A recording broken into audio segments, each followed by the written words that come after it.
Welcome to the We Are Wrestling podcast, episode number 17? Yeah, 17. I am your host, Viral Viper, aka Viper Freeze, with my co-host. Apparently the person that can't even count because I don't even know what episode we're on, and I am the Renegade Enigma. You always lose count. I'm supposed to be the one that loses count, and you lose count. That's weird. This is very weird. Yeah, pretty much. So, welcome everyone. How have you been? We haven't talked to you in a while. Probably a long time. Probably years, months, days. Just days. Just probably a week, 7 days, How are you guys? It was last week. 7 days. That's 7 days, damn it. So, anything you want to talk about? Just throw it out there. Any wrestling related news? This wrestling week has been pretty much boring. And I'm talking everything. We said that last week. It has got to be something done about this so we can be excited about wrestling. Somebody do something. Pick a fight with me. Knock on my door and pick a fight. And then walk away, and I get up 10 minutes later and answer the door and say, hey, you knocked on my door? Do that. Yeah, I swear he had a bathroom in his room or something. That's why. He didn't. He was asleep. Once again, for those that don't know, we're talking about Aleister Black and Buddy Murphy. But, yeah, he had to, he took too fucking long to, open that shit. Yeah, it was funny. Apparently, spoilers, they're going to wrestle again. Yep, I heard that. I think it's not this week coming up, the week after that. Yeah, so we get to see that on Monday Night Raw. Which was awesome. I did enjoy that match, so.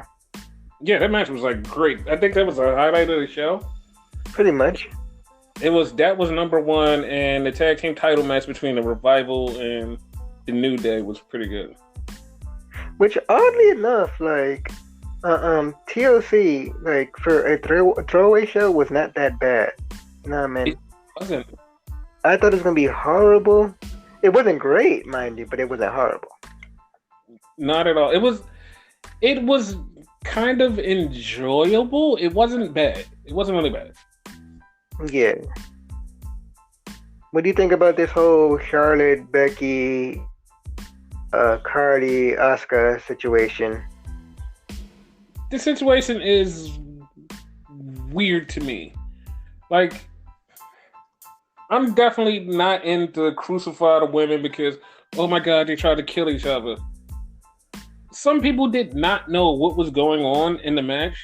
But if you watch the match back, Cardi is still trying to wrestle, even though she's hurt. And Charlotte doesn't know that she's hurt. But of course, Mom Becky, who always protects every woman she's in a match with, she was looking out for Cardi. Yeah, I've seen that. Because I've been saying that for a while now.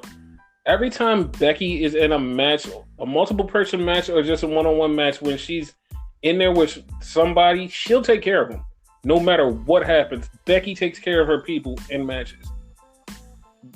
Becky is one of the most safest workers in WWE, and I commend her for that. She's really great at that. So I don't really have a problem with the match because, like it was said, Charlotte did not really know that Cardi got knocked out in the first 10, 15 minutes of the match. So she didn't. And Asuka didn't even know, but when Asuka found out, Asuka had to carry the rest of the match. Yeah. But yeah, the Kazooks. Damn, I'm about to call them the Kazuki Warriors. What the hell is a Kazuki? I don't know. I've fused them with Suzuki.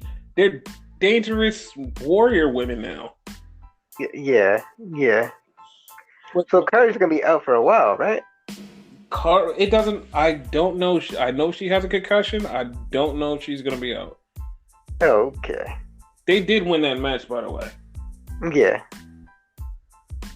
We could run through some of the TLC card for those of you who remember the TLC was this weekend. which I seen a bunch of tweets. Some of them was mocking, some of them were real, but it got really crazy that a lot of people was going, "There's a pay-per-view today?" I think we actually said that on Saturday. Like, wait, there's a pay-per-view on Sunday? Oh shit. Yeah. But yeah, as you said, the Kabuki Warriors won their TLC match, which, by the way, that was the main event, right? Yep, that was the main event. Yeah, okay. So that was that.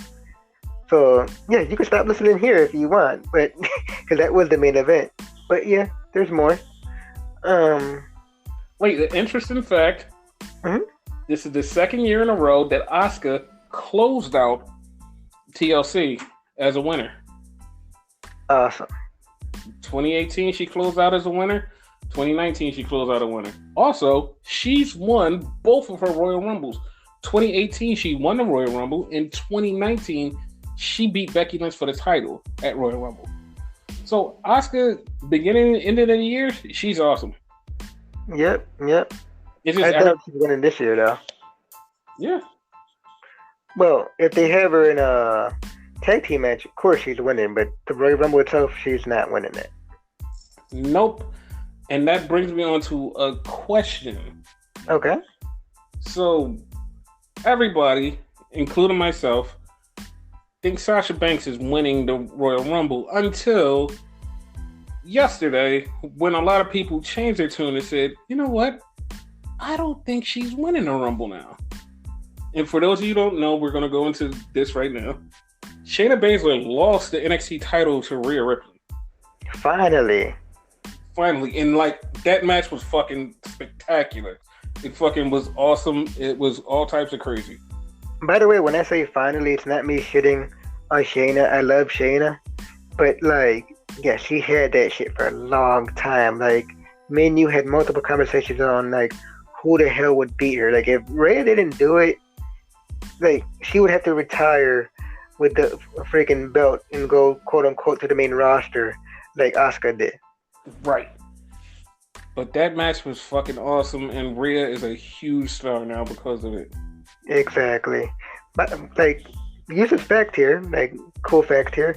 She's the first woman ever to win the NXT UK title and the NXT title. Yes, she is. But yeah, like after Shayna's loss, everybody starts saying Shayna's going to win the Royal Rumble because everybody is predicting what I had put out on Twitter a while ago, that Shayna Baszler is going to fight Becky Lynch at WrestleMania 36 for the title. Yeah, I see that too. Like, if it wasn't for the fact of her losing, I would say like Sasha wholeheartedly. Like, it would have been Sasha winning the Royal Rumble, and then it would be, to me, it would be the equivalent to like when Batista won the Royal Rumble that one time when he's part of Evolution. Mm-hmm. And like, you know, he was cool with Triple H until like Triple H finally picked him and whatnot. So like she would choose Bayley, obviously. But here's another funny part that I want to bring up, because you brought up this Shayna Baszler having the title for so long. Mm-hmm. Becky also has had the title for very long. Do you see her holding the WWE Raw Championship until WrestleMania? Yes and no. Caveat to that, right? Mm-hmm. I believe she's going to lose it on the way there, right? Mm-hmm. But then regain it so they could have the match. So whoever it is going to have like a little run with it, you know? I honestly don't, because our next challenger is Asuka, and we said this months ago that she's facing Asuka. The thing is, I don't want her to lose to Asuka because she's lost to Asuka every time she's faced Asuka already. She needs to beat Asuka. So they need to close that chapter, like, permanently. Just say, yo, it's over. Becky beat her. And Becky, as a champion, called out the challenger because she's like, fuck this shit. I'm tired of having you be the only person that never beat me, that I never beat. Fuck that. I need to get this done. Oh no, I agree. She's totally beating Asuka. Probably the person after her, you know?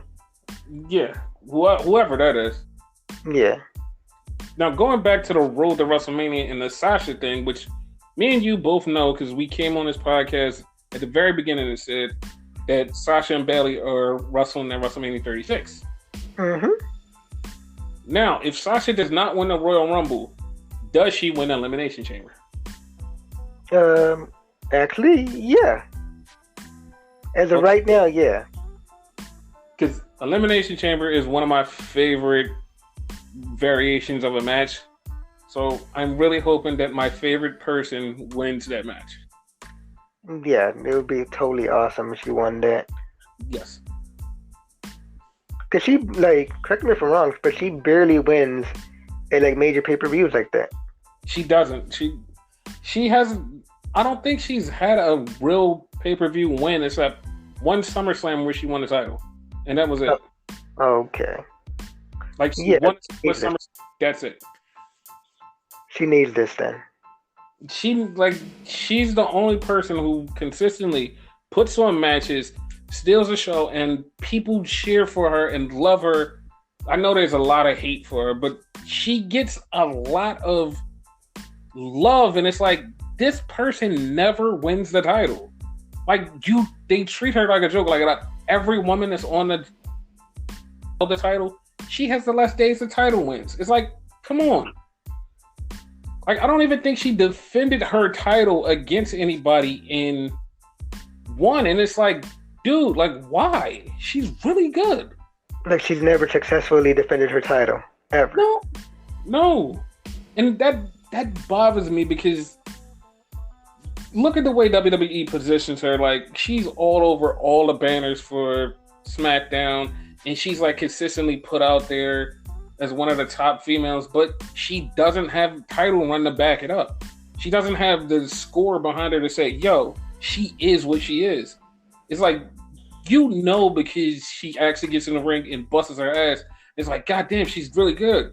But she doesn't have the accolades behind her to say, yo, she deserves to be where she deserves to be.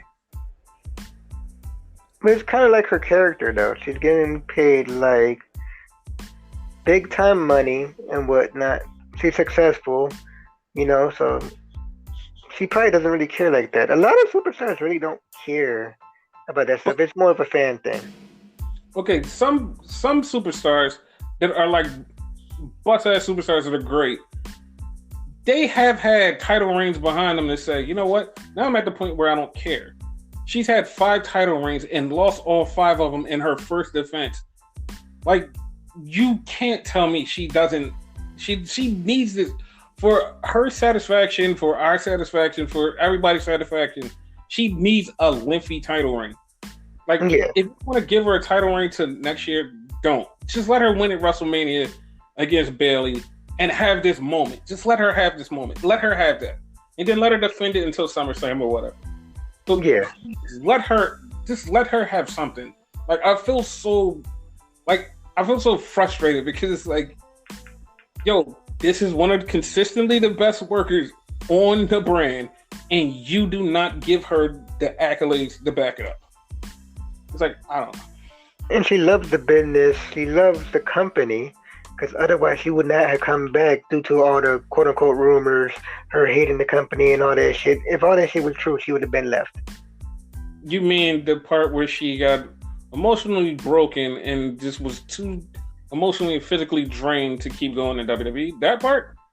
No, that was the real shit. I'm talking about her being quote unquote, as like the haters would say, a whiny little bitch, and cried and took her ball and went home and shit like that. Which none of that was actually true, but Yeah, that's just her haters putting shit out there and making her seem really bad.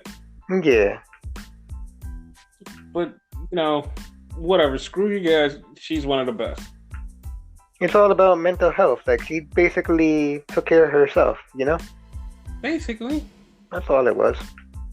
Basically. But, Back to you. She does need it, but, like, she needs it but doesn't need it at the same time, Because you could be a top person and never really get anything like that, Okay, but I'm putting her in a category of Shawn Michaels, Bret Hart, Stone Cold Steve Austin, and I know people are like, yo, she's not even up there. Just hear me out first. I'm putting her in that category because if you're a certain caliber of athlete and talent, you can have a low amount of title reigns, but still be the best in the business. Yeah. But the only thing is, everybody has defended their title at least once, and she has done 0. So yeah, that's a good point. Yeah, I'm in the whole majority of, if you don't defend your title at all, it doesn't mean anything.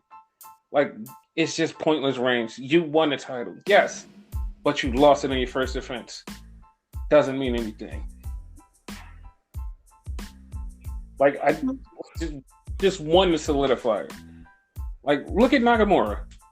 Nakamura has the Intercontinental title. He won the Intercontinental title and he defended it. He's not doing anything with it. He just has it because him and Cesaro are now a team and they're going for the tag team titles. But he just has the title, but he actually defended it and just has it. And he has a brand new belt. So yes. Like, what the fuck? Like, we could bring up Big E. When Big E had the Intercontinental title, he actually defended it twice, but then he lost it. Like, you could actually say, yo, he was an Intercontinental champion because he had it more than once, and he had it multiple title shots. I mean, not more than once, but defended it more than once. We could say the same thing about Zack Ryder, right? IC title. No, Zack Ryder lost it the next night. Zack Ryder is Sasha Banks of the men. No, that's what I mean. Like, he's in the same caliber as her as of right now. Like, he had a title and couldn't defend it. Oh, remember when he had the U.S. title and couldn't defend that too? Oh, yeah. Wait, but he defended his tag team titles. Like, I guess if you have tag team titles, that counts more than regular title because Sasha did defend the tag team titles and got out of it, but it doesn't matter. It's not the women's title, which she deserves. Yeah. She deserves it. Hopefully this year, WrestleMania 36, she gets to have her win in her title reign. And we can all celebrate. Just, yeah, and to the people who talk about Sasha fans always bitching because she doesn't have a title reign, we will shut the hell up if she has a long title reign. That's it. That's all we're saying. At the very least, 3 months with some title matches. Because the caveat to that, you can have a long title run, but barely defend the title. Hi, my name is Brock Lesnar. Yeah, see? Yep. Like, that doesn't mean shit right there. Yeah, it doesn't mean anything. Yeah. But I guess back to TLC. Yeah. So we had Baron Bartender Corbin versus Roman Reigns in a TLC match. It wasn't as boring as we would have thought. It was pretty okay. Just okay. Just okay. That's the problem. It was just okay. And it's like, it's okay. Like, it's not a must go out of your way to see. It's just barely watchable. It's like, like, Roman lost. I actually was impressed with that. Like, I didn't think they would go with that outcome. Like, for real. No, I'm actually angered by that. I'm super angry. No, here's the thing. I said impressed. I didn't necessarily say I liked it. I just said impressed.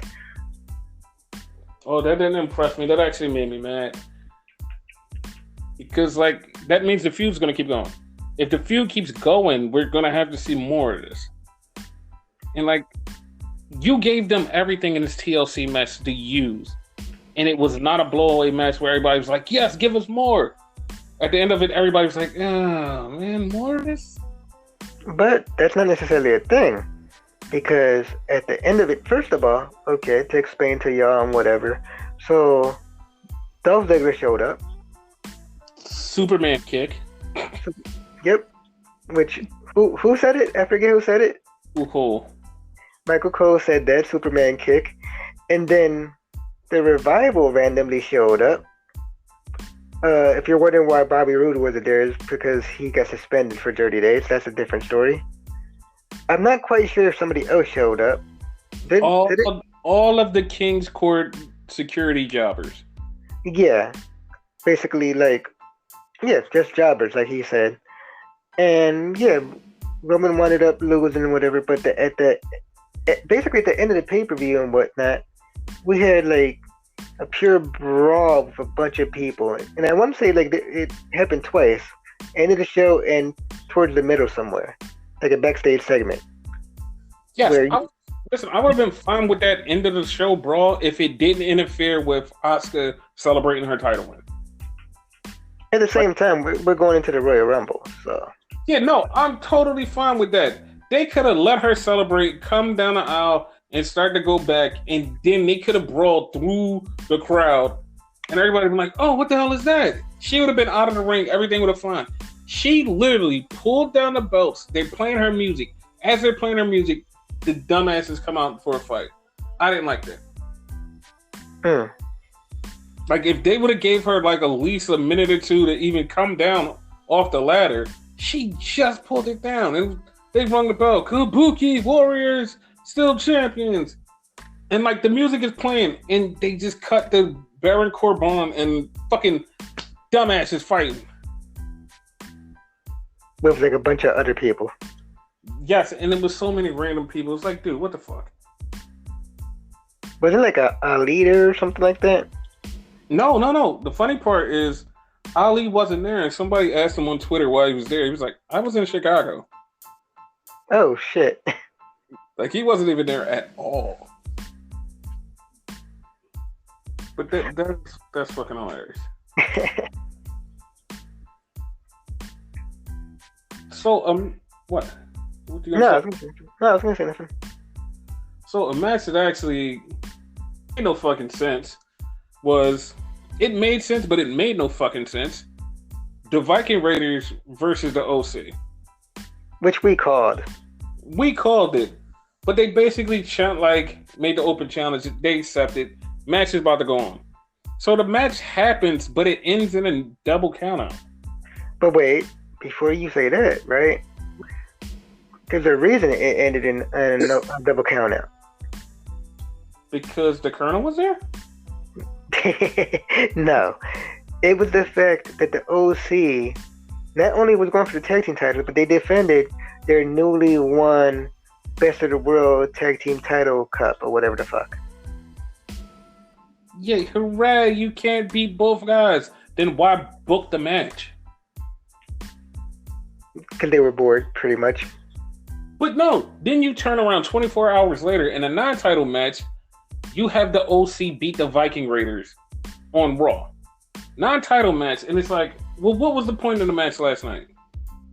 It was merely for the fact that they defended their trophy. If the trophy wasn't in the way, then they would be fine. Because watch them win the titles and have the trophy on top of it. Listen, if you don't bring up the trophy, I'm perfectly fine with that. I'm perfectly fine with that. Yeah, me too, but it's a thing. Well, they need to fix that thing and just... What the fuck? But yeah, he said the Colonel. At one point, so they're having an entrance or whatever. His TV is ahead of mine and whatnot. He said something to the effect of, what the fuck, the chicken? I'm like, chicken, what the hell? Why are these two girls here? What the fuck? Why are these two dudes here? What the fuck? What the hell are you talking? Oh, at ringside, they had a table with two guys and two girls eating KFC. The match was basically brought to you by KFC. Like, fucking advertisement like a motherfucker in this match. Yeah, it was so fucking weird. And like towards the end, they did a was it a powerbomb?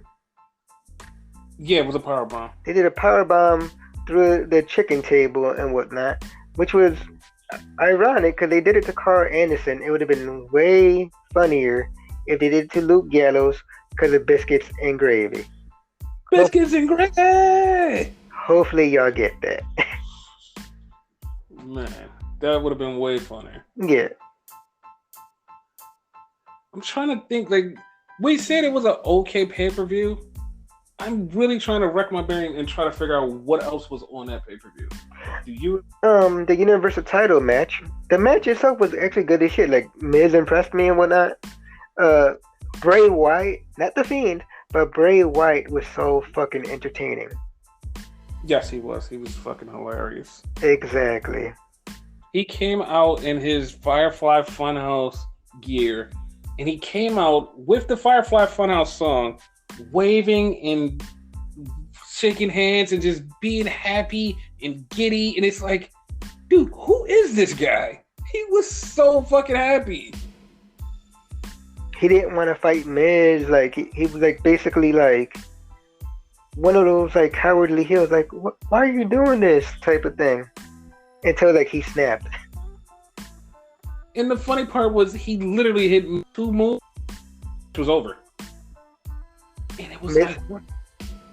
Miz probably pretty much beat his ass throughout the whole thing. Miz just kept kicking his ass and he kept getting up. Sort of similar to The Fiend, but a little bit different. Yeah. Like he kicked his ass and he was laughing at him. At one point, he had him in, and I don't know what you call it. I'm gonna call it an arm breaker.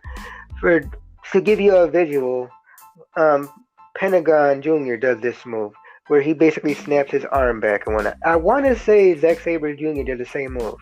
Yes, he did. And so does Pete Dunne.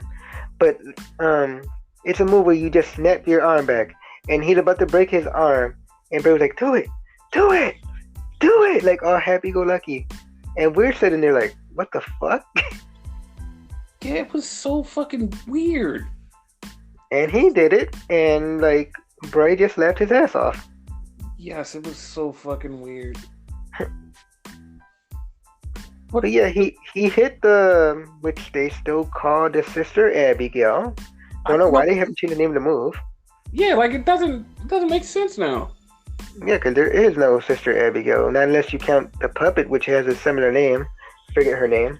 Abby the Witch. What was it? Abby the Witch. Her name is Abby the Witch. Yeah, it's similar, but it's not exactly. So like, what the hell? Yeah. So he hits the move. And after the match, weird shit happened. He goes outside to get the big giant mallet from Hell in a Cell, and this time everybody fucking cheered the mallet. And as he's going to hit him, the Fiend shows up on the Titantron. It's like, what? And he's listening to the Fiend going, "You want me to do it? Should I do it?" It's like, what? So, as he's going to do it, the fucking Fiend effect happens when the lights start to go out, and then the lights come back on, and then it's this hooded guy that comes in and beats the shit out of Bray Wyatt. The hood was burgundy though, so there was a big tip off. Yeah, it was a big tip off, and the burgundy hood beat the hell out of Bray Wyatt, and then he took the hood down, and it's Daniel Bryan. He's back. Or Bryan Danielson. The American Dragon. Because for those that don't understand, he super cut his hair. Like it's short as hell. And I don't believe he had a beard. I don't know if it's like low cut or he didn't have one at all. But it's very low cut. No, he didn't have it. He didn't have it? Okay. Like it pretty much was like Daniel Bryan when he was in the original NXT, where it was a game show and whatever, and Miz was his pro. That's the look that he had. Honor. Oh, Ring of Honor too. Also, yeah, that's a thing. Wait, but I'm trying to think. I don't think he had the beard because people start comparing him to his brother. Oh shit. Orange Cassidy, for those that don't know. Yeah, he's not his real brother, but when Daniel Bryan cut his hair, he looks just like Orange Cassidy. It's very weird. And I was fucked up about it. Like, I didn't realize how much they looked like each other until, like, the meme started popping up. Yes, once you see it, you cannot unsee it. It is very weird. It's one of those things. Yes. But yeah, there was that match. Obviously, as he said, there was no WWE title match. Brock doesn't do shit. Yes. That's right. It was Rusev versus not Rusev versus Lana. I almost said that. Rusev versus Lashley. You might as well have said Rusev versus Lana because that was the whole fucking storyline. Yes, it was a tables match, which no one cared about. I mean, somebody cared about it. They booked it. I mean, it wasn't a great match until that ending. I swear it was a botched ending because it was fucking hilarious. But yeah, explain it. It was a total botched ending. Lashley had the table set up in a corner, and he tried to pick up Rusev for it and slam him through it. But instead of slamming him through it, Rusev bounced off the table. So Lashley picked him up again and ran to the other side and threw him to a table. It was like, that was fucking hilarious. Because I think the spot was supposed to be he throws Rusev through the table, but because he bounced off of it, he had to pick him up and run him through the other side. So it basically was like a pinball effect, like ding ding. Yep. That was funny. But I'm happy Lashley won because Lashley on Monday Night Raw had to get asked to ask somebody something big. Lana told him to ask her to marry him, and he did, and it happened. We're gonna get a Raw with the whole spiel of people getting married, and yeah, wrestling marriages really work well. They do. They're so enjoyable. I love them. We're Jake the Snake when you need him. He'll beat her. He's gonna beat her. Yeah, I'm really struggling to find what else happened on TLC, and I feel weird. I feel like that was about it. I think that was about all we cared about. Because I feel like it was something else there that was okay. We talked about Buddy Murphy and Aleister Black.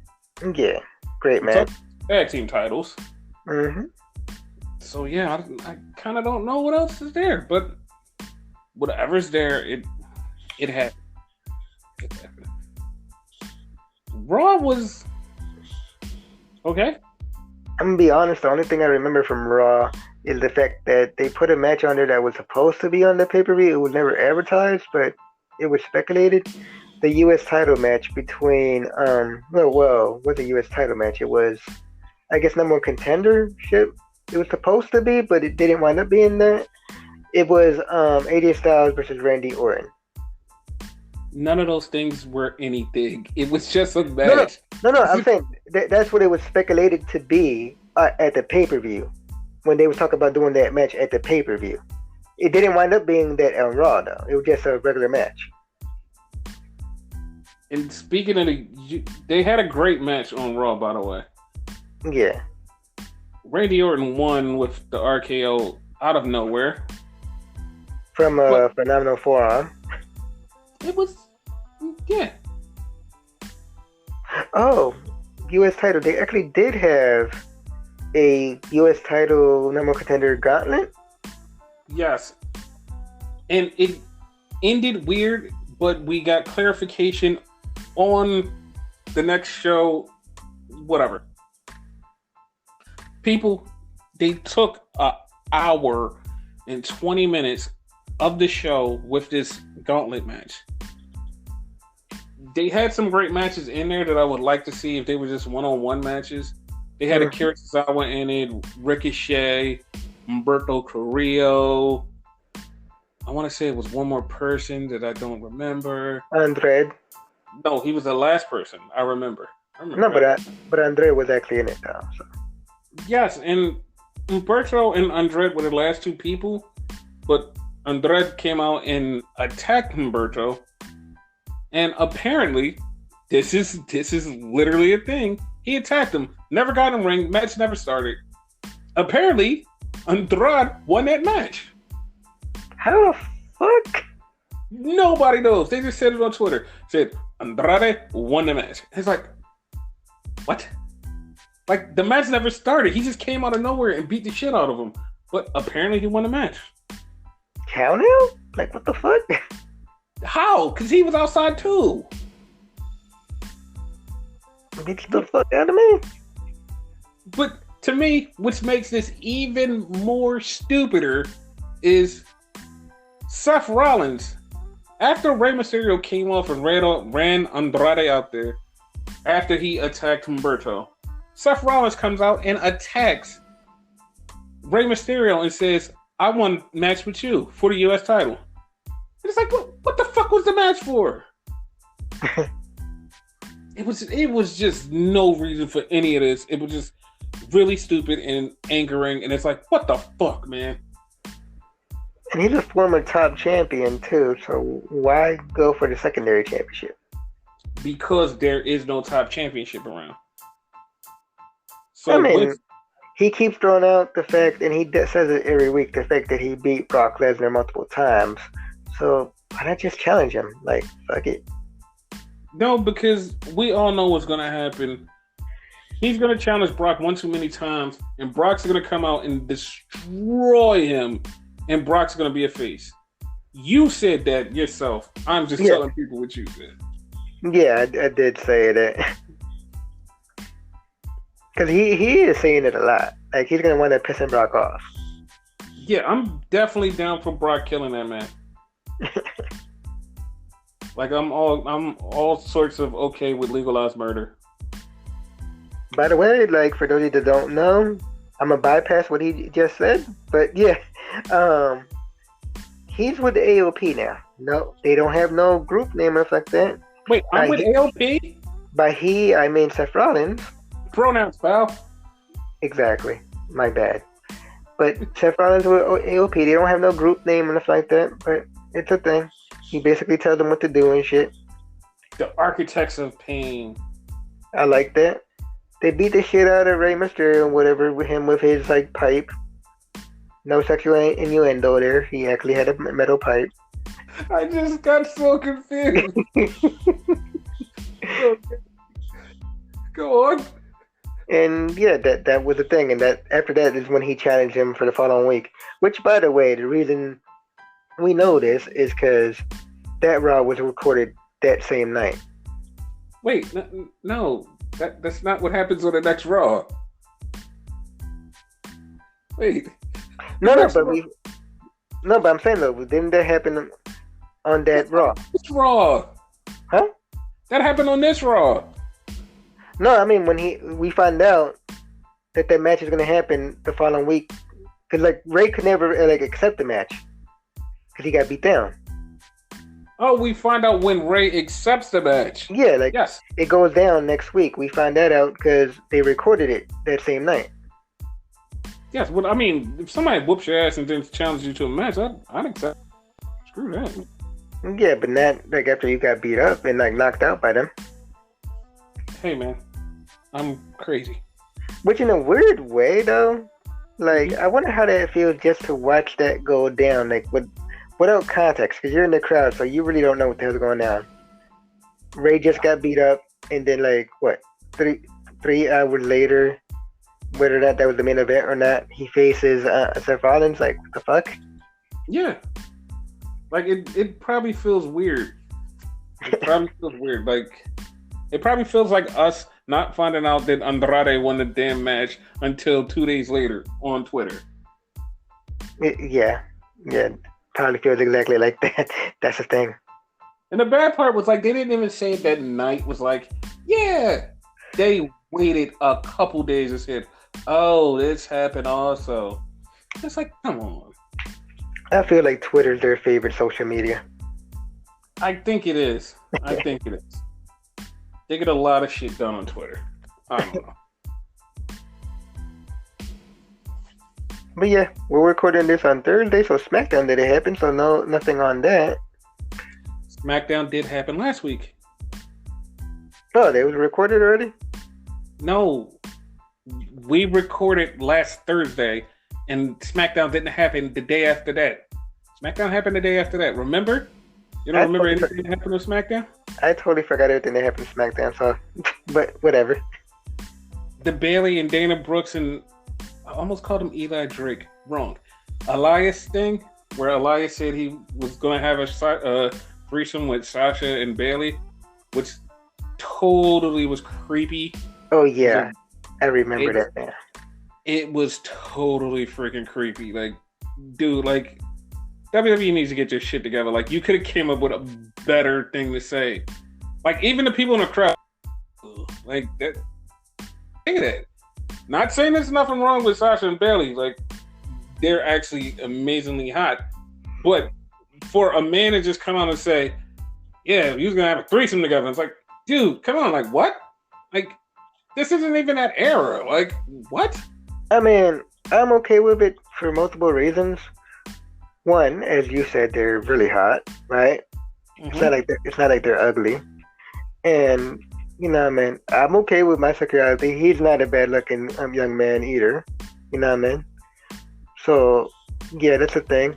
Plus, it wasn't PG. And a lot of people shit on, oh, I hate the PG thing. Once they say something not PG or off the like out of pocket and whatever, people have a problem with it. So that's why I don't have a problem with it, because like it's a random thing. Okay, that's why you don't have a problem with it. I have a problem with it because it feels like it just took a shot at the women, like just took them back. Like, oh, you guys are just sexual objects, not wrestlers.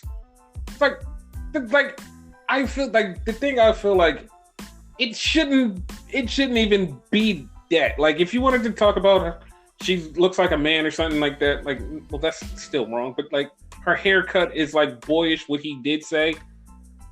That's acceptable because it's not. Well, that's still not acceptable. Here's the thing, though, right? Uh-huh. Wrestling kind of has to have like some realism to it.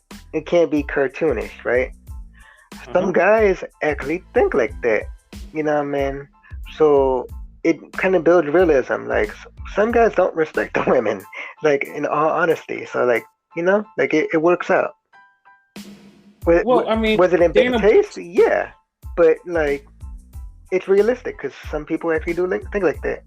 It was a big controversy a few weeks ago. Sandman pretty much said he doesn't like women wrestling or like intergender or some controversial bullshit he said that I didn't want to get into, but you know, he basically said women shouldn't main event a show, and then Jordan Grace, Tessa Blanchard, and two other people went out and stole the fucking show and was the best thing on the show that he was on, that he talked shit about, but that was the best match of the show. So yeah. Yeah, but some guys have that mentality, is what I'm saying. So, is it bad taste? Yeah, but is it realistic? Also, yeah. You know what I mean? And some people would agree with that, you know? Like, wrestling has something for everybody, the way I see it, you know? It does, but I just thought it was in bad taste. I just didn't like it. Oh, I totally agree. Bad taste, but I see why they did it. Yeah, but it led to a good match with Dana Brooks versus Bailey, which, for some odd reason, like, you explain this to me. Mm-hmm. Bailey beat Dana last week, right? Yeah. So why are they having a rematch this week? Oh, because Dana Brooke is dating Batista, apparently, and she hit her version of Batista bomb. Little Easter egg there. But she didn't get the win. But she hit the Batista bomb. That's all that mattered. So that pissed off Bailey enough to make her want to have a rematch. Yeah. Oh. I'm not saying it makes sense, but it's the thing. Yeah, and all of this is like still curving around this whole Lacey Evans and Bailey thing that's supposed to happen. Like, Lacey Evans was on Corey Graves' podcast, and Lacey Evans said 3 times, like, and I know this is going to lead into something, 3 times, that she's going to deal with Sasha Banks and her sidekick Bailey. Now, Bailey's the champion. Sasha's not the champion. Bailey is Sasha's sidekick? They've been saying that shit for years, though, so. I see where that is definitely going to be part of their storyline going to WrestleMania 36. Yeah. Like, To be honest, Sasha should win it because it makes sense, but also it makes sense for Bayley to win it. Because, like, first off, Sasha has never beat Bayley in a one-on-one. Second off, Bayley needs to step out of the shadow of Sasha, so she should win to step out the shadow of her. But I really have no idea how this should play out, which is making this really exciting for me. But it's like literally both of them should win. So I don't know how this goes. Because currently, right now, Sasha's in her shadow. Currently, right now. I wouldn't say that. In a sense, because like people are paying more attention to Bayley now than they are her right now. But if you think about it, people pay more attention to Sasha than they do Bayley. Because, like, all right, the whole Lacey Evans thing. Lacey Evans is beefing with Sasha. She's not beefing with Bayley right now. She's beefing with Sasha. Yeah. Like, she wants to beat up Sasha. And every time she tries to attack Sasha, Bayley shows up to help. She comes out to help. And it's like, but Lacey just wants to fight Sasha. What's going on? And she doesn't even think of Bayley as the main target. She thinks of her as a sidekick. Yeah. Wait, so, okay, when they go out and cut promos, who is the target of the promos? When Sasha and Bayley go out and cut promos, who's the target? Who's the main focus? Bayley, actually. You think that? Last couple times it's been Bayley. It's been Sasha. She's been really in Sasha mode. Like, she's been boss mode. Seriously. Yeah, I guess we differ on that because I actually think it was Bayley. Because like when they did commentary like a few weeks ago, and like I think it was Corey said something to the effect, like said something bad to Bayley about her title reign or whatever, and like Bayley had some type of cool comeback, and Sasha just looked at her like, dude, what the fuck? We commented on that shit. She did have a cool comeback. But I just think Sasha's like the focus when they're cutting promos. I think she's the focus. Because, like, she starts off the promo and she starts off fiery. It's like, well, that was the best part. And then Bayley comes in with her monotone, like, well, the fiery part was the best part. She is monotone, I'll give you that. But I think she's becoming more the focus now. Whether or not she stays the focus is a different story. She's going to stay the focus in WrestleMania 36. It's like we said on the very beginning of the podcast, this is going to be a slow burn. Yeah, of course. But yeah, the episode of SmackDown kind of all led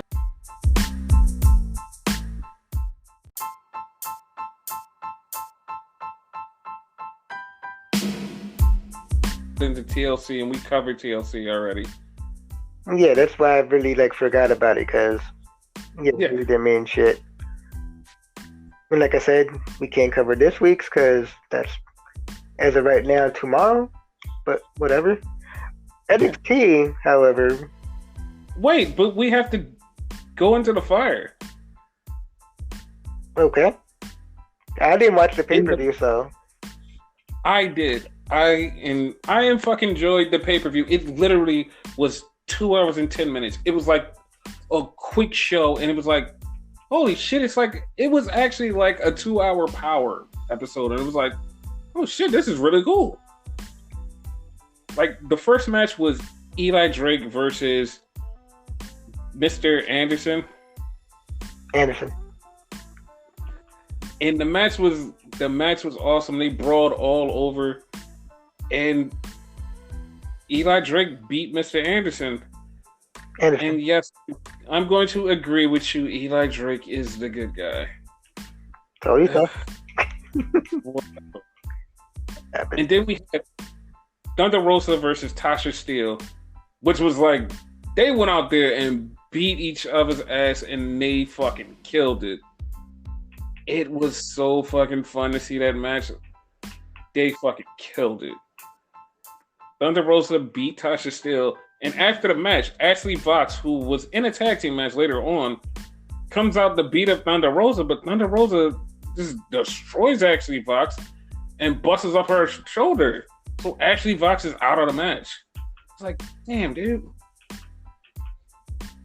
We had the tag team title match, and I was so fucking confused at this match, dude, when it came out. Okay. Because it was the Rock and Roll Express. When they came out with Homicide and Eddie Kingston. It's like, what? Like, why are they there? Like, the first thing popped in my mind, I was like, oh, they're turning on them. And then the wild card came out, but the Dawsons came out with them. I'm like, all right, what the fuck is this going to be, a four-way? What's happening? So they just start brawling, and it went to a regular tag team match, a wild card, and it was, this is fucking, I literally, was fucked up. Ricky Morton and Robert Gibson were wearing the same exact gear they had on 34 years ago that day. The fuck? Dude, that is fucking creepy.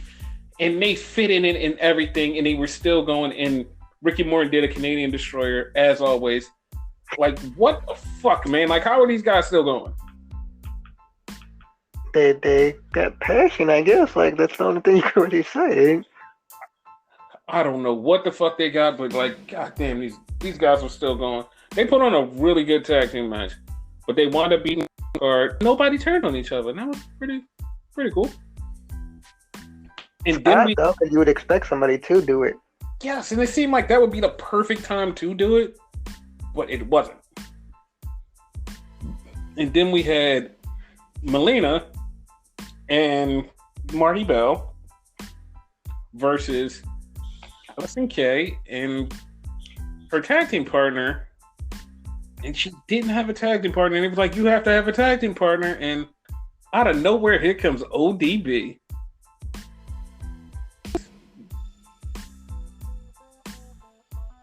Allysin Kay and ODB actually beat Marty Bell and Melina, and that was fucking awesome. We had a match with the Question Mark versus Trevor Murdoch. And when he came out with Damien Sandow dressed in all karate gear. Karate. They came out and sung the Mongrovian national anthem. I was so weirded out. By the way, Aaron Stevens. What did I call him? You called him Damien Sandow. He deserves it. Yeah. But I'll explain why he deserves it in a minute. No, but before you bring that up, I need to bring up his gear. I'm sorry. What? He'll probably never listen to this, but dude, change the color of your gear. Like, you look like you're freaking naked. You look like a freaking Ken doll. No. Just no. You say he'll probably never listen to this, but this is probably like the 4th episode he's caught and he likes it. So don't say that. Sorry, Damien Stevens. Whatever. Yo, why didn't he change his name to Damien Stevens? I like that. That's going to be somebody's name, just because you said it. I don't know, but he's listening, so change it to Damien Stevens. And change the color of your tights, for God's sakes. Wear long tights. No long tights. Just change the tights color. Change it all. Like, if it's long tights, you won't know where it ends and begins. No. Yeah, long, but in a different color. Yes, in a different color. Yes, that would work. There it is. So Aaron Stevens beat Colt Cabana and Ricky Starks to win the North American title, which was later renamed, because he is a black belt master, to the... What is it? Black belt master in what? Karate. He's a 3-time black belt karate champion. And he's a third degree what is it, North American champion. Yes. It it is fucking hilarious. He stole that win, by the way. Like Ricky Starks got Ricky Starks got knocked out, and he the fucking question mark did a question mark chop to Colt Cabana, and Aaron Stevens pinned him. It's called the question mark chop? No, I don't know what it's called. I'm just calling it whatever I want to call it. I was about to fucking say, what the fuck? What the fuck? And then we had the main event, which is 2 out of 3 falls, 2 referees. It was a good match. First of all, you kind of got to explain that more, though, right?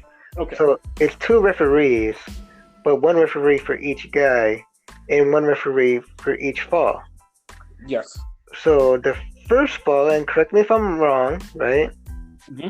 Was for Nick Aldis. No. It was for James Storm. It was James Storm. Okay. Which the referee that he picked, which I found odd as shit, Baby Hebner, basically Brian Hebner. Whoop, whoop, whoop, whoop, whoop, whoop. Him, exactly. Why choose a regular referee? So that was a thing. Second fall was Nick Aldis' referee, and he chose Tim Storm. That makes more sense, especially due to his like storyline and whatnot, past storyline and current storyline going on right now. So that was a thing. Third fall, if they needed it, they would flip a coin between them two, and like whichever one won would be the person to count the third fall. So that was a thing. So the match started off with James Storm. He got the super kick on Nick Aldis after Camille came out and kind of distracted Aldis by accident. He got super kicked by James Storm and got the pin. The next fall was when Tim Storm came in, and James Storm is beating the hell out of Nick Aldis and then just hits him with a chair and gets disqualified. I was like, what? Why did you do that? I'm like, all right, whatever. That happened. Then the third fall happens. They flip the coin, and Brian Hebner is the referee. So they're getting in there, they're brawling. All of a sudden, they knock out Brian Hebner. It's like, oh shit. Now Tim Storm has to step in. So they're wrestling, getting their ass beat. Nick Aldis goes and gets thrown in the corner, and James Storm pulls him down for a roll-up. But as he pulls him down, Nick Aldis pulls off the top turnbuckle.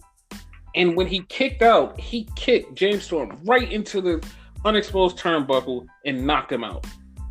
Nick Aldis put the clover leaf on him, and because he couldn't tap, he lost the match. After the match, Nick Aldis said, "There's not a man alive that can beat me." Which 90% of the time when you say something like that, somebody's going to show up. Yep. And out of everybody that can show up, who do you think showed up? I don't know. Probably someone like really evil, like some type of villainous character. 24 hours fresh off of his last match of Ring of Honor, Marty Scurll shows up in NWA Power. It shocked everybody. Everybody was like, "Oh my god, like Marty Scurll is in NWA." Well, I mean, nobody really knew what he was gonna do, but that was not a move anybody thought he was gonna do. Like you tell me, but I think we both were shocked on that one. I know for sure I was. I'm like say you were too, because I swear he was gonna go to either WWE or AEW. Yes, I thought he was too. Like when I heard his music, I was like, "What the fuck?" And it's weird because everybody in the arena heard his music and goes, "What's that?" Like, until like it got to like the second riff of his music, they were like, "Oh shit, it's Marty Scurll." What? That was fucking awesome. So he uses the same exact music or some type of like weird rendition of it? He owns that music. He owns it. Oh, okay. Like he owns that music. That's his music. Kind of like how Cody owned the Rev Theory theme. Yes, that's his theme. Okay. Which he's always said if he ever went back to WWE, he's taking that theme with him. I don't think that would work, but yeah. It would work because that theme is fucking awesome. It is, but like, you gotta listen to the lyrics. It wouldn't work. The whole song's basically shitting on WWE, pretty much.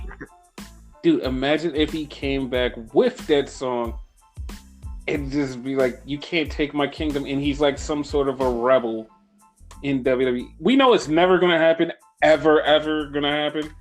It's never gonna happen. But imagine if that did happen. Yeah, it's never ever gonna happen. Just like maybe like something like CM Punk working for WWE again in technicality. Never ever. Ever. Or like the television title ever coming back.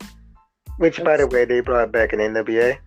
It's the same exact title, people. It's the same title. It is so beautiful. It's back. It's a thing. They're going to have a tournament with it with almost everybody in it, including Nick Aldis. Which makes absolutely no sense to me, but they brought back the title, so I'm okay with it. I blame myself for that, because I swear in a fucking podcast I said I wanted a television title. But I meant for WWE. You did, and we also said we want Lethal Lockdown. We still have not said what company it should come back. You mean Lethal Lottery? That's, what did I say? Lockdown? That's coming back out also. Yeah, for Impact Wrestling, that's their shit. See? I brought it back. Thank you, people. But yeah. And on this episode of Power, Nick Aldis turned to a bad guy. Yep. Which I saw coming a mile away. It should have been Eli Drake. I promise it should have been Eli Drake. Nope. So screw you. I'm getting my Eli Drake heel turn in the next week. I promise. He's going a bad guy. Screw that. But yeah, he beat up Tim Storm with his, what I'm gonna call, Casino Royale. Yes, with the wild card and the insurance policy, Camille. I did not see that coming. Which apparently he's dating Tom Lettermore, however you say his last name, basically Bram. Yes, Bram from TNA is dating Camille. Yeah. And they start kissing her in the ring, and half of the people was like, "What?" They probably like thought that she was dating Nick, not knowing that he's actually married to Mickie James in real life. Which we wish Mickie James a speedy recovery from her knee injuries, and hope to see you soon somewhere, sometime soon. Yep. Yes. Didn't even know she was injured, so you kind of shocked me that's why I got quiet. Oh yeah, she's been out. She had double knee surgery. Oh shit! I thought she was just like pursuing her music career. No. She got injured. She's out. She got double knee surgery. Oh, okay. I want to say it was like a couple of weeks ago. She just had the surgery because she had surgery, and while she was out, she was like, "You know what? I'm just gonna go ahead and get the other one fixed." Because that's usually what happens with people with multiple injuries. They just say, "I'm gonna go ahead and get the other one fixed." Cool. Yeah. So let's get in that AEW. Woo! I can't speak on it this week because I didn't watch it. I tried to. Wasn't for lack of trying. Just I didn't because I usually watch it the next day. For those that don't know, on demand or whatnot, it wasn't up. So. Yes, and on demand, please get your shit together because he would like to watch AEW sometime soon, near future. So I'll let you handle this. So listen, okay, AEW started off with Adam Page and Kenny Omega. I'm very drawn to blanket names. See, I even messed up that thing because words are hard, people. They're very hard. But yeah, Adam Page and Kenny Omega fought the Lucha Bros. Like, the match was going on, and until the Buckshot Lariat got got thrown at fucking Kenny Omega by accident, and that's how they lost the fucking match. This actually pissed me the fuck off with AEW, and I wish they would get their shit together. So, Kenny Omega and Adam Page are beefing. They're standing in the middle ring, pushing each other, ready to fight. All of a sudden, Pac comes up on the Titantron. Not only does he come up on the Titantron, he comes up on our screens, so nobody can see what's going on. We don't even see if they started throwing blows or not. And Pac just says, you know what, Kenny, I want to fight you, but since you don't want to fight me, I'm going to do something drastic. Pac walks down the hall, walks into Michael Nakazawa's room, and closes the door. Like he's going to whoop his ass. So Kenny immediately gets out of the ring and runs through the back, runs down the hallway. Now, at this current time, it goes into commercial, so it's picture-in-picture. But you can see in the small window, Kenny just runs down this whole hallway. Him and Adam Page run down this whole hallway. Mind you, the first door was where Pac went. Ran all the way down the hall. Then they ran all the way back and turned another corner and got beat up. It's like, the fuck? All of this is going while it's in small picture in commercial. It's like, the fuck just happened? Nobody even mentioned it on fucking commentary when they came back. But you know what? Fuck it. Like, that pissed me off. It was for dramatic effect. It dramatically affected me. Yes. Fuck. Then it went on to the Blade and the Butcher versus Darby Allin and Cody Rhodes. It was a good match, and Cody won with this new thing, which he's doing, the Oz Cutter, which for those of you who don't know, used to the springboard cut. Okay. He's been doing it lately as his finisher, and it's like, why the fuck are you doing this? But whatever, that's his thing. He's doing this thing. I believe, this is just me, right? Mm-hmm. He's doing that due to fucking MJF using the Crossroads, which apparently he calls the double cross. I like that. I like that a lot. Yeah, because like every time he does it, one of the commentators always says the double cross. So I don't know if that's the official name for it, but that's what they've been saying. But I feel like, didn't you say that on the podcast like 2 weeks ago? What? I called it the double cross? That he should call it the double cross?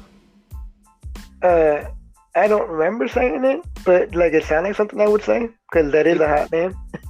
That is exactly what you said. Okay.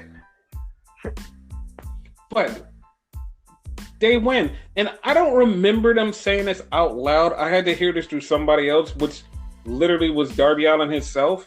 Okay. Darby teamed up with Cody Rhodes so he could have a one-on-one match with Cody Rhodes eventually. So they're going to have their match January 1st.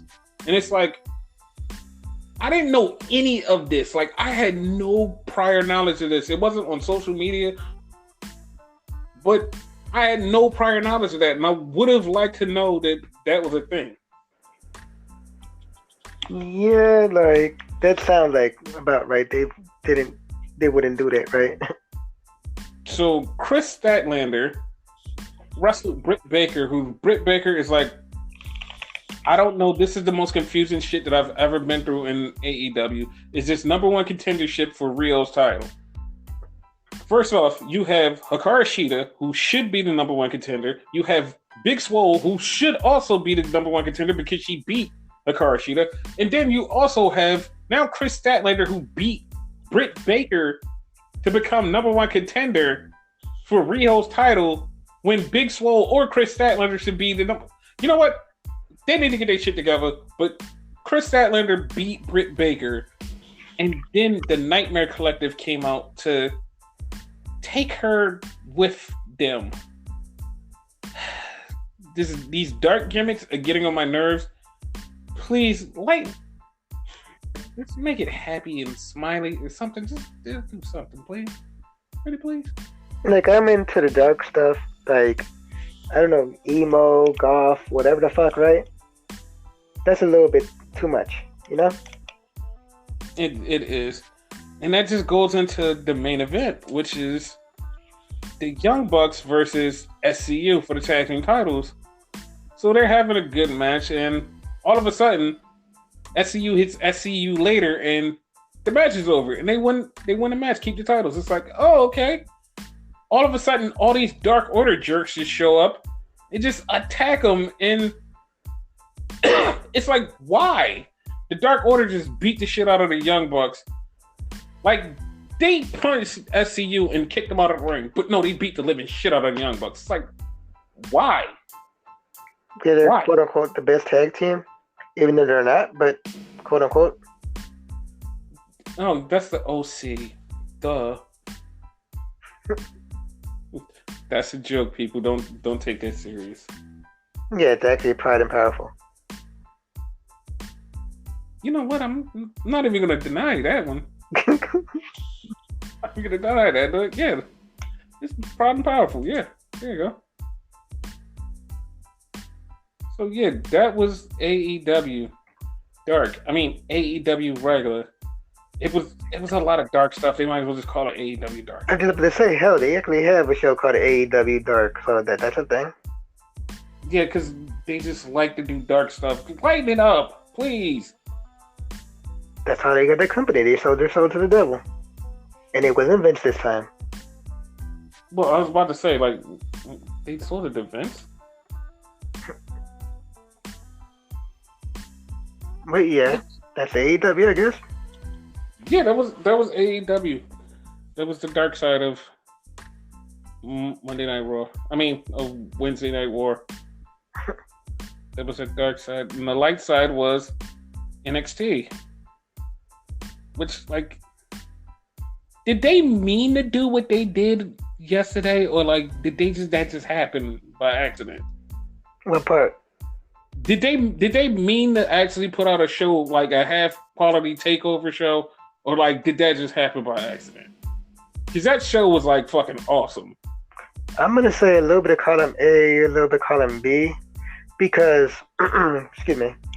But, like, again, I didn't watch it, but a lot of reviews from NXT and AEW, a lot of people did not like AEW show because it's supposed to be, quote-unquote, the last one of the year and whatnot. It might be next week, but one of the last, you know what I mean? So they expected a bigger show, you know? People showed up for the Rise of Skywalker. That show wasn't that big, you know what I mean? Whereas NXT, like, it felt big. Oh, it was a New Hope. He just watched Star Wars, so that's a thing. I did not just watch I watched Star Wars. But yeah, NXT was just, it was great. Like, it started off with Finn Balor versus Adam Cole, and they fucking killed it. Like, one thing that I really liked about this match, that, like, it was at the end where, like, the surprise came. They, like, the cameras focused on the guys in the ring, and you just heard this eruption from the crowd. You heard these gasps, like, what's happening? And then you just heard this slow eruption. But the camera never took it away from Finn Balor and Adam Cole. When they did show who was standing in the aisleway, they took the reverse camera angle so you could see Adam Cole and Finn Balor's reaction when you saw Johnny Gargano come out. Yep. And it was like, wow. I was like, that was shot beautifully, because they did not take their eyes off of Adam Cole and Finn Balor. Like, that match was fucking awesome. By the way, Finn Balor has a new Red X thing. He joined the Teen Titans and everything. But, like, that's part of his new gimmick. He's like Prince Balor. But they never took their eyes off of that match. That shit was great. And then Johnny Gargano, because Finn Balor saw him, cost him the match. And Finn lost. And then Finn also got his ass beat. What creeped me out, though, when they showed Johnny Gargano, though, for some odd reason, like, it was weird. For a split second, he looked like Finn Balor. And you was like, wait a minute, how did Finn Balor get out there? I was like, that's not Finn Balor. Oh, yeah, that was my exact reaction. Oh. Wait, that's Johnny. That's hilarious. I thought my TV glitched. No. That was hilarious. We also had Io Shirai versus Santana Garrett. Io Shirai once again is proving that she is fucking awesome, and Santana Garrett is fucking awesome. They had a really good match. Yep. And then we need to do more with Santana Garrett, though. Oh, I really hope they do. I hope, like, since she signed with the company, I hope that I know that, like, we're going into like the weird phase of we're finishing off that last couple of months and we're about to go into the next year. So I really hope, like, from January or February down, they start to showcase all the rest of the women, because like NXT's women roster is fucking awesome. Like, every woman in fucking NXT is fucking awesome. They fucking kill it. I feel like it's always been that way, though. Oh, no, it has. It has. Because before there was a Revolution, there was NXT. Like, me and him watched NXT every week, and we always used to say the same thing, was like, yo, Raw and SmackDown women are horrible. NXT women are amazing. Like, that's always been a thing. But yeah, that was the Io Shirai. Then we had Kushida versus Cameron Grimes, which beat the hell out of each other because Kushida stole Cameron Grimes' head. All this over her head. Yeah. Yeah, I was about to say that. Like, it was all over her head. But no, that shit was fucking awesome. They had a great match. And Cameron Grimes beat Kushida. It's like, that's not normal. Cool hat, by the way. It's an okay hat. I want one. You'll get one when you get one. But yeah, that match was pretty good to me. We had Killian Damo versus Damian Priest. I didn't punishment him this week. Ha! Yeah, because you keep calling him by his old name. Yes. I'm letting the Killian thing, like, slide, the Damo thing slide, because, like, fucking his own wife called him it, so. See? She knows. But they had Nikki a great... Cross, for those of you who don't know. Yes. They had a great match. Like, Killian Damo worked over Damian Priest's ribs, and then Damian Priest won with the crossroads, or the deep penetration, or whatever that move is called. This match actually told a good story, so that was a plus. It did. And if you wanted to see some beat 'em up wrestling and some good, like, try to kill each other wrestling, you had to watch the next two matches. Because Pete Dunne versus Travis Banks just tried to fucking just destroy each other. I don't know why. Great match. The ending kind of weirded me out. Like, them tried to kill each other, but then they were like, "You did good, bro." Yeah, bro. Like, what the fuck? They didn't let it say bro and all that. I'm just like, the way they were acting toward each other, like, respectfully. You know what I mean? Like, I don't know. After trying to kill each other, it's like, oh, okay. Wait, but I know why, because we haven't been paying attention like that closely, but they've been promoting this for like months, and every couple of weeks some guy from UK shows up. Mm-hmm. Because in January it's going to be NXT USA versus NXT UK. Exactly. So they've been hinting at this for a while, but we're just like, yo, it's just good wrestling, we don't care. Until we realize, like, oh shit, they're fighting each other. But that's gonna happen soon. That's for their, like, whole Worlds Collide thing, which I think I only watched the first one. Yeah, well, you don't have to watch any of them except this one, which is going to be like a takeover-esque clash between both NXTs. Yeah. And speaking of clash between NXTs, the former NXT UK Women's Champion versus the current NXT Women's Champion, Shayna Baszler. I mean, damn, I didn't even say Rhea Ripley's name. I am tired. But yeah, Rhea Ripley versus Shayna Baszler. Fuck, dude, I don't, I don't know, but that's up there for match of the year. Like, it was fucking awesome. It was definitely pay-per-view caliber match. Definitely. Yes, it was. It was so fucking awesome. Shayna's awesome. Rhea's awesome. It was one point in the match where I swore that Shayna had beat Rhea. I was like, "It's over. It's over." I kept telling her, "It's over. It's over." She's not getting up. It's over. And she got up multiple And times. I popped like, "Oh my god!" I was so into this fucking match. Even though we both said Rhea was gonna win the title, Rhea won the title with a ripcord off the second turnbuckle, and it just was awesome. The crowd fucking flipped out and was so hyped. Like, god damn, this is awesome. We both kind of questioned it though, like, 'cause, like, we both knew she was gonna win, but like after a while, it was like, is she gonna win? Yeah, because Shayna was beating her ass. It's like, is she gonna win? It was one of those things. Because like 60% of the time when she defended her title and whatnot, oh, this person's gonna be the one to beat her. This person's gonna be the one to beat her, and like that person always loses. So In those matches, like, some people actually look like they're gonna be close, and then Shayna just chokes them out and it's done. Bianca Belair, that's one. Mia Yim, Mm-hmm. Io Shirai.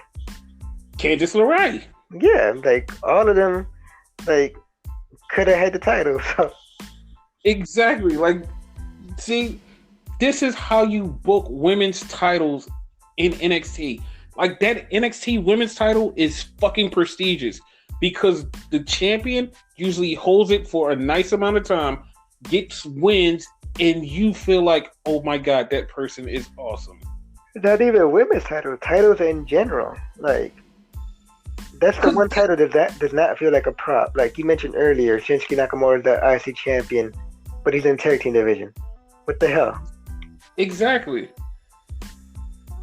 Like, even Roderick Strong's North American title, he's defending it next week in an open challenge. It's like, dude, like, people care about belts in fucking NXT. And I'm stealing it from Damian Stevens. Belt, belt, belt, belt, belt, belt, belt. Speaking of belts, right? As I said earlier, and whatever, like the whole debacle of the U.S. title and whatnot. As we were watching, we both said it. We kind of both forgot who the U.S. champion was. Yeah. Because that's how forgettable. I thought AJ was the champion. Because the rumor was, and I'm sorry I cut you off, but the rumor was that we were supposed to get the new belt that night. Because apparently we have a new U.S. title belt. Belt. Yes. New U.S. belt. But we didn't get it that night. And like the whole time I'm like, yo, where's the AJ's belt at? And I kept reminding you, AJ does not have the title. Yeah. No, but then after you said that, I'm like, wait, Randy has it? He doesn't have it either. Ray has it. Oh. I that was legit my fucking reaction. But the bad part, when I was going to tell you Ray had it, I totally had a brain fart and had no idea. I was like, who does have it? Then I was like, oh, Ray has it. Yep. So, WrestleMania is coming up, right? Mm-hmm. There was a little debacle between the Revival and Booker T. They basically called out Harlem Heat. Booker even alluded on his podcast that he would fight them if they wanted to fight. Basically throwing out the challenge for a match. Do you see that happening at WrestleMania 36? It's happening, sweetheart. Okay. Also, WrestleMania 36 related. There's a rumor that keeps going around, but I have not substantiated my rumor. There's no confirmation behind it, but there's a rumor going around about Edge being cleared to perform in wrestling at WrestleMania 36. Hot take on that. Depending who the opponent, I'm gonna love that. Like, yeah, at least for a one-off. You know what I mean? I don't know how I feel about it, but and there is a spectacular truth having rumor that John Cena wants to do something big and substantial at WrestleMania 36. Now, what that could be, no one knows. What they possibly think it could be, no one really knows. I know.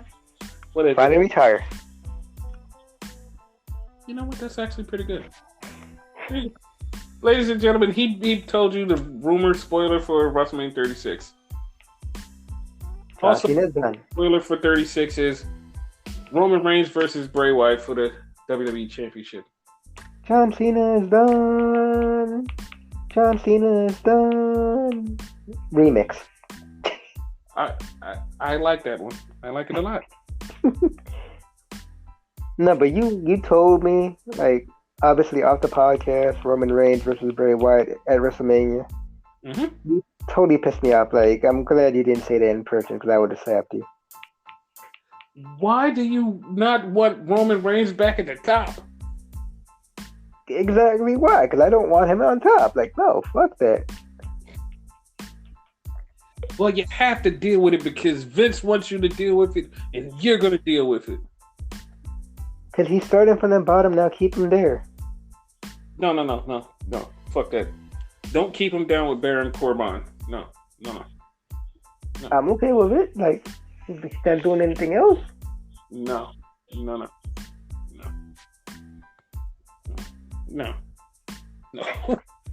Just no. He has a whole bunch of kids to take care of. Okay, let him stay home then. Wait, Baron Corbin has kids? I was talking about Roman Reigns. Pronouns. Corbin has a dog. Okay. The irony, it's a big dog, so.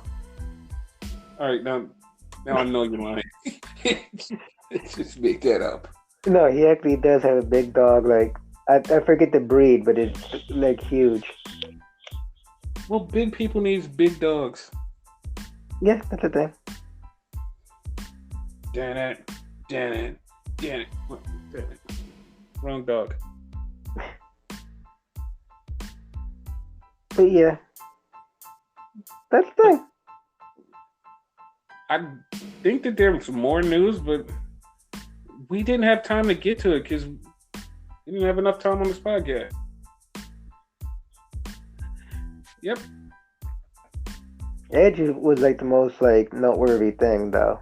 So start caring about John Cena, damn it. Please.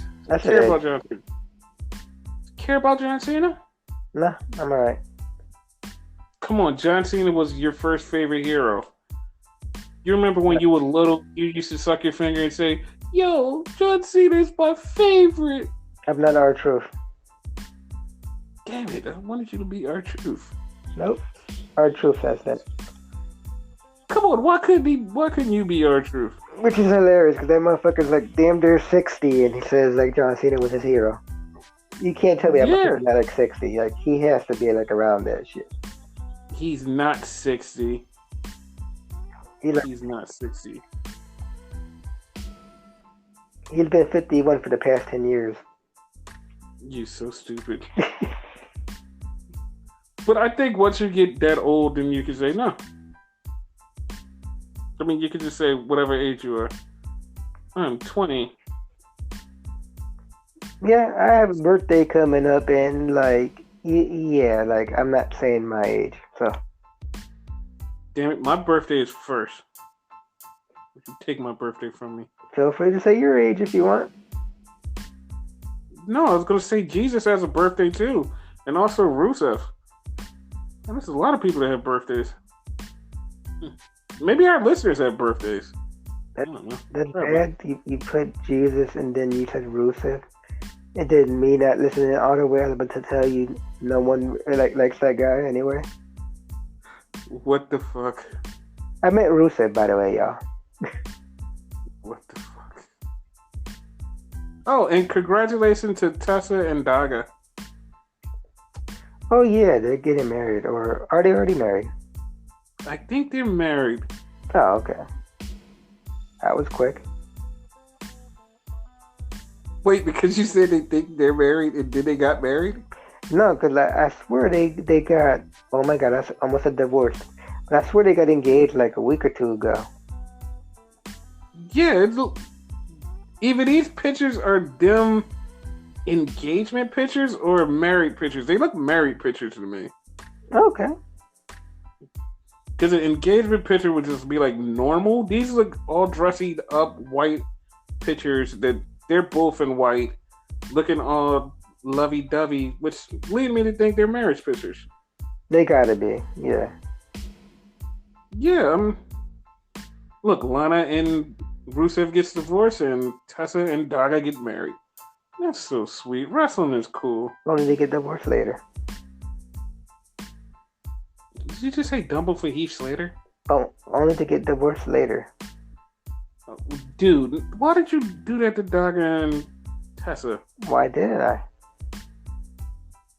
Because you love Tessa Blanchard? Oh, I don't love her. But that's okay. It's okay to love Tessa Blanchard. No, I'm alright. She's a great wrestler. She hot and all, but no. Dude, you wouldn't want to be in love with the world champion of Impact. No. Bullshit, I would. It's Impact. No. Don't you dare say that again. Don't you disrespect the good goddamn name of Impact. TNA Wrestling. What the fuck? But yeah. I don't have anything else to talk about. You? Yeah, it's only 2 more weeks until Wrestle Kingdom. The greatest day in wrestling history. Motherfucking wrestling Christmas. Okay. Well, yeah, it's 2 more weeks.